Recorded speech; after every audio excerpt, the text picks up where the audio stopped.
BJP ಶಾಸಕ ಮುನಿರತ್ನ ಅವರಿಗೆ big relief ಸಿಕ್ಕಿದೆ.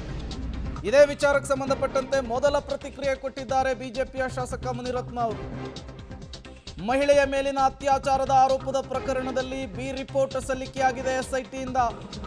ಸಾಕ್ಷ್ಯಾಧಾರದ ಕೊರತೆಯ ಹಿನ್ನೆಲೆಯಲ್ಲಿ ಎಸ್ಐಟಿ ಬಿ ರಿಪೋರ್ಟ್ ಅನ್ನು ಕೋರ್ಟ್ಗೆ ಸಬ್ಮಿಟ್ ಮಾಡಿದೆ. ಆರ್ಎಂಸಿಆರ್ ಠಾಣೆಯಲ್ಲಿ ದಾಖಲಾಗಿದ್ದಂತಹ ಕೇಸ್ ಇದು. ಸಾಕ್ಷ್ಯಾಧಾರ ಇಲ್ಲದ ಹಿನ್ನೆಲೆಯಲ್ಲಿ ಕ್ಲೀನ್ ಚಿಟ್ ಕೊಡಲಾಗಿದೆ. ಜನಪ್ರತಿನಿಧಿಗಳ ಕೋರ್ಟ್ಗೆ ಬಿ ರಿಪೋರ್ಟ್ ಅನ್ನು ಸ್ಪೆಷಲ್ ಇನ್ವೆಸ್ಟಿಗೇಷನ್ ಟೀಮ್ ಸಬ್ಮಿಟ್ ಮಾಡಿದೆ. ನನ್ನ ವಿರುದ್ಧ ಷಡ್ಯಂತ್ರ ಮಾಡಿದ್ರು. ಬೆಂಗಳೂರು ಗ್ರಾಮಾಂತರದಲ್ಲಿ ಸೋತ ಮೇಲೆ ಷಡ್ಯಂತ್ರ ಮುಂದುವರೆದಿತ್ತು. ಎಲ್ಲವನ್ನೂ ಕೂಡ ದೇವರು ನೋಡ್ಕೊಳ್ತಾನೆ ಅಂತ ಹೇಳಿ ಬಿಜೆಪಿಯ ಶಾಸಕ ಮುನಿರತ್ನ ಅವರು ಮೊದಲ ಪ್ರತಿಕ್ರಿಯೆ ಕೊಟ್ಟಿದ್ದಾರೆ. ನಮಸ್ಕಾರ. ಏನು ಲೋಕಸಭಾ ಚುನಾವಣೆ ಆದ್ಮೇಲೆ ಡಾಕ್ಟರ್ ಮಂಜುನಾಥ್ ಅವರು ಗೆದ್ದ ಮೇಲೆ ಸತತವಾಗಿ ಅತ್ಯಾಚಾರ ಪ್ರಕರಣಗಳು, ದಲಿತ ದೌರ್ಜನ್ಯ ಪ್ರಕರಣಗಳು ಬಹಳಷ್ಟು ದಾಖಲಿಸ್ತಾ ಇದ್ದಾರೆ. ದೇವರಿದ್ದಾರೆ, ಆ ದೇವರೇ ನೋಡ್ಕೊಂಡ್ಲಿ. ಇವತ್ತು ನನಗೆ ಮಾಹಿತಿ ಬಂತು. ನಾನು ದೇವಸ್ಥಾನಕ್ಕೆ ಬಂದಿದ್ದೆ. ಮಾಧ್ಯಮದ ಬಹಳಷ್ಟು ಜನ ಮಾಧ್ಯಮದವರು ನಾನು ಕರೆ ಮಾಡಿದ್ರು. ಹಾಗಾಗಿ ನಾನು ಇವತ್ತು ಬರಕ್ಕಾಗ್ತಾ ಇಲ್ಲ. ನಾಳೆ ನಾನು ಪತ್ರಿಕಾಗೋಷ್ಠಿ ಕರೀತಾ ಇದ್ದೇನೆ.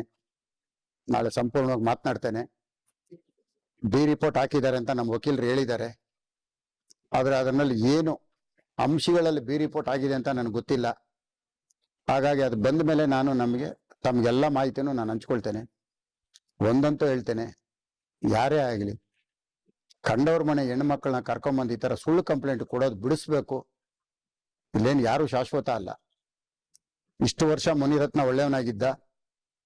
ಡಾಕ್ಟರ್ ಮಂಜುನಾಥ್ ಗೆದ್ದ ಮೇಲೆ, ಡಿ ಕೆ ಸುರೇಶ್ ಸೋತ ಮೇಲೆ, 2 ಬಾರಿ ನನ್ನ ಮೇಲೆ ಸೋತಂತ ಕುಸುಮ ಇಷ್ಟಾದ್ಮೇಲೆ ನನ್ನ ಮೇಲೆ ಎಲ್ಲಾ ಪ್ರಕರಣಗಳು ದಾಖಲಾಗ್ತಾ ಇರೋದು. ನನ್ನ ಪೋಸ್ಟರ್ಗೆ ಕಾಮುಕ ಅಂತ ಬರೆಯೋದು, ಫ್ಲೆಕ್ಸ್ಗಳ ಮೇಲೆ ಅತ್ಯಾಚಾರಿ ಅಂತ ಬರೆಯೋದು, 1-2 ಮಾಡ್ತಾ ಇರೋದು. ರಸ್ತೆಗಳಲ್ಲಿ ಕಲ್ಲೆತ್ಕೊಂಡು ಹೊಡಿಯೋದು, ಮಟ್ಟೆಯಲ್ಲಿ ಹೊಡಿಯೋದು, ತುಂಬಾ ಹಿಂಸೆ. ಇದಕ್ಕೆಲ್ಲ ದೇವರಿದ್ದಾರೆ, ದೇವರೇ ನೋಡ್ಕೊಳ್ತಾರೆ. ಎಲ್ಲ ತಾಯಿಗೆ ಆ ಮುತ್ಯಾಲಮ್ಮನಿಗೆ ನಾನು ಒಪ್ಸಿದ್ದೇನೆ. ಕಂಡೋರ್ ಮನೆ ಹೆಣ್ಣು ಮಕ್ಕಳ ಜೀವನ ಹಾಳು ಮಾಡ್ಬೇಡ್ರಿ ನಿಮ್ಮ ಸ್ವಾರ್ಥಕ್ಕೆ, ರೇಪ್ ಕೇಸ್ಗೆ ಅಂತ ಮತ್ತೊಮ್ಮೆ ನಾನು ಕಿವಿ ಮಾತು ಹೇಳ್ತೇನೆ. ನಾಳೆ ಸಂಪೂರ್ಣವಾಗಿ ಎಲ್ಲರ ಜೊತೆ ಮಾತಾಡ್ತೇನೆ. ಒಂದು ಕಡೆ ಇವತ್ತು ಏನು ನ್ಯಾಯಾಲಯಕ್ಕೆ ಬಿ ರಿಪೋರ್ಟ್ ವರದಿ ಕೊಟ್ಟಿದ್ದಾರೆ, ಅದು ಎಲ್ಲೋ ಒಂದು ಕಡೆ ಸತ್ಯ ಇದೆ ಅನ್ನೋದು ಗೊತ್ತಾಗ್ತಾ ಇದೆ. ಎಲ್ಲ ಆ ದೇವ್ರ ಮೇಲೆ ಭಾರ ಹಾಕಿ ದೇವ್ರನ್ನ ನಂಬಿದ್ದೀನಿ. ದೇವ್ರು ನೋಡ್ಕೊಂಡು